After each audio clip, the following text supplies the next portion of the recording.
Class 7. We are going to do some experiments on reflection of light. Take a small mirror like this, any mirror which has no frame, without any frame, any mirror, and you hold it in the bright sunlight that enters into your room, or you can do the experiment with the help of a torch, as I have done today. Now slowly move the mirror in different directions. Now it is here. You can see it now. I am moving the mirror in different directions. Now you see that here you see here is a large source of light, the tube light, and from this place light comes and falls on the mirror, light rays, and you see that there is a reflection of light. The light being reflected on the mirror is also moving. I am moving the mirror and the light is also moving with it. You can do such experiment. You have done it. I think you have done it with your mirrors in the daytime. In our boyhood days, I used to use such a mirror reflection to drive out the crows. The reflection would fall on the eyes of the crows and they flew away in fear. However, such an experiment you should have to do today. And here you see I have drawn a picture like this that has been told to be drawn. And before that, I have one question. Why do you see the light reflected on the wall? Where does the light on the wall come from? Obviously, as the light source is there, the source of light is there, the tube light. It comes from the tube light, and it falls on the mirror. And after falling on the mirror, the light goes back and reaches a point. Here in my experiment, I showed you that it falls on the exercise book. Such occurrence of bouncing back of light after falling in the mirror is known as reflection of light. এই যে আলোর ঘুরে আসা, মিরারে আলোটা পড়ার পরে আলোটা ঘুরে আসছে, bounce back. Such occurrence of bouncing back of light after falling on a mirror is known as reflection. Now let's do the experiment. Draw a straight line x, y.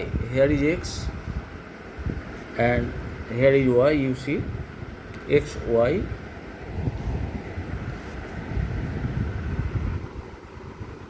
The line is drawn x, y, and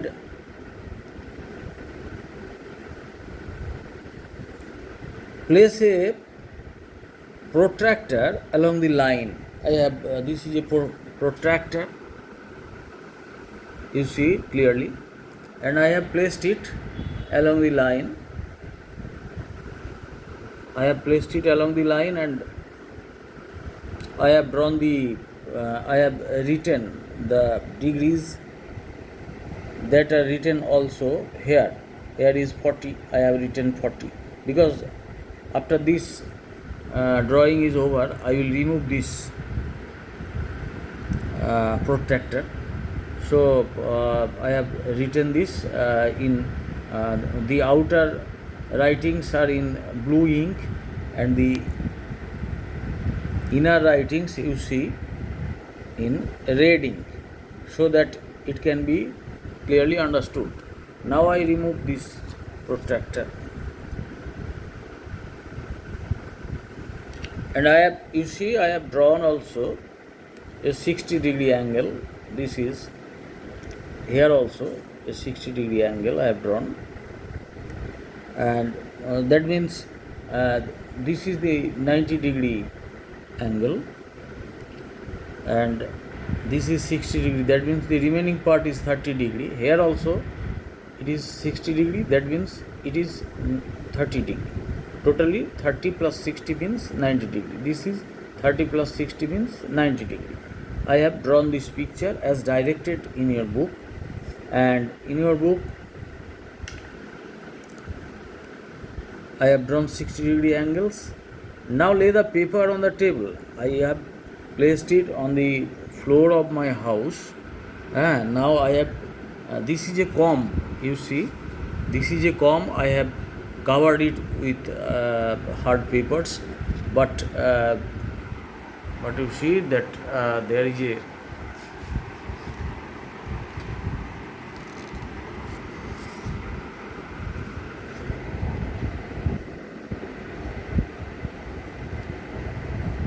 is a point through which light can come. There is a gap.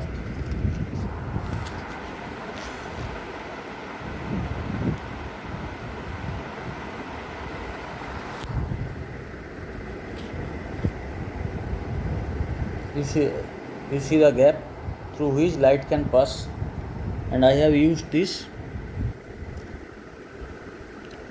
and covered all the teeth of the comb with the thick white paper. Though in your book it has been written to, it has been told that you should take a black paper, and I have left just one gap in the middle and place a frameless mirror. This is, you see, this is a mirror and it has no frame. A frameless mirror vertically on XY. In the experiment you will see that I placed it like this vertically. Now put the comb on the paper, and now look at the video I have given. I put the comb on the paper in such a way that the gap in the comb is placed in a side of the angle 60 as shown in the picture given above. Now I have taken a torch. This is the torch I have taken, and I put up the lights in the room and switch on the torch light to do the experiment. And in the experiment, what do we see? That light falls. Now look at the picture that is given in your textbook. Light falls on the